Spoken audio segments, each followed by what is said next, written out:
మీరు నన్ను ఒక ప్రశ్న అడిగారు, మీరు ఏమిటండి అని. నేను గాయకుడిని అన్నాను అనుకోండి, మీరు గాయకుడని నమ్మడం ఎలా అండి అని అడుగుతారు మీరు తిరిగి.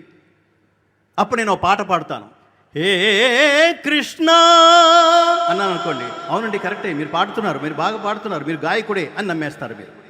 ఇప్పుడు నేను మిమ్మల్ని అడుగుతాను, మీరు హిందువులా అని అడిగారు, ఎస్ అన్నారు. మీరు ఎలా నిరూపించుకుంటారో చెప్పండి అని అడిగాను, ఏం చెప్తారో చెప్పండి.